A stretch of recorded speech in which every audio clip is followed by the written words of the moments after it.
Hi everyone. I'm going to be reading a short passage from my novel Skin of Tattoos. It's a noir crime fiction novel, older YA, I would classify it as. So the selection I'm going to read is from a later in the novel, when the main character Mags goes to visit the grave of his homie, Blue Boy. So here goes. I found Blue Boy's name on a list of graves near the gate and followed the path to it. Trees with leafy branches offered shade like umbrellas. The grass smelled hot and sweet. It didn't take long to find his grave. It had a plain white cross with his name on it. I pictured Blue Boy lying in a box under the ground, his single blue eye cold and still as a marble. His body lay there, but where did all the things that made him Blue Boy go? The history of his life, the knowledge in his head, his donkey hee-haw, his one-shoulder shrug, they were just gone. Smoke in the air was all we were in the end. What was the point of life when everything disappeared all like that? I tossed the carnations one by one on the mound of dirt, so it turned into a blanket of flowers. Then I sat next to it, crossing my legs and hugging my knees. I didn't get to your funeral to say goodbye, Blue, so here I am. I know I screwed up everything. I don't blame you for nothing. It's all on me. Nothing turned out like I thought it would. I'm sorry, bro. I know that ain't much, but it's all I got. I wish it turned out all different. All I wanted to do was get the hell out of here with you and Paloma, open a business somewhere, something legit you and me could run like a family. But now you're resting in peace, and it's over with Paloma. Rico's got a green light on me, and I gotta get out of here. I could feel him listening to me, like he always did, his breath warm on my arm. I'm sorry we didn't get to go find your viejo up in Salvador. I really wanted to do that. I looked up and smiled at the sky, as if he was right above me. I closed my eyes against the raw, white sun, but it dazzled them all the same. Then I knew. El Salvador was where I had to go. You know what, Blue?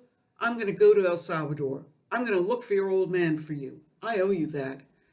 And, well, maybe I gotta go for me too. Go back to my beginning to find the way back to myself. I sat there for a while, feeling my decisions seep into my bones. Then I stood.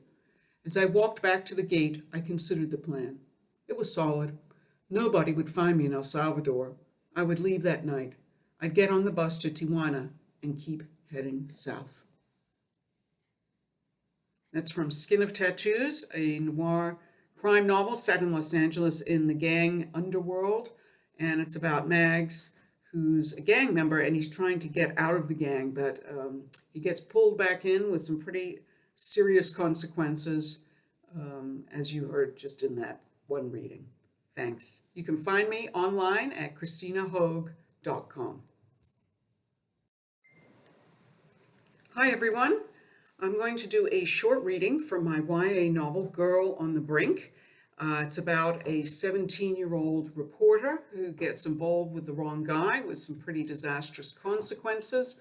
Now, unfortunately, it's based on my own experience, so I felt strongly about writing a story, a novel that would show the red flags of an abusive relationship. So here goes. Chloe, where are you? My heart seizes. Just getting water. Want some? I try to make my voice sound as casual as possible, but it's not that easy when someone just tried to kill you. The couch creaks in the living room. Kieran's getting up. His footsteps thud. He's in the hallway. It's now or never. I dash for the back door, but I fumble with the lock, forgetting in my panic which way it turns to open. Chloe! He's entering the kitchen. He's right behind me. The tumbler clicks. I fling myself through the door and fly across the backyard into the woods. Come back here! Chloe, what are you doing? He crashes into the brush behind me. I up my pace.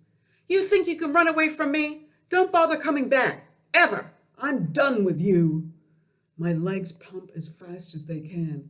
He almost drowned me a couple hours ago in the bathtub. If he catches me, he might just kill me out of rage at my attempted escape. I blunder wildly in the pitch black, then a bare patch of ground shines in a lacy sliver of moonlight through the trees. The trail.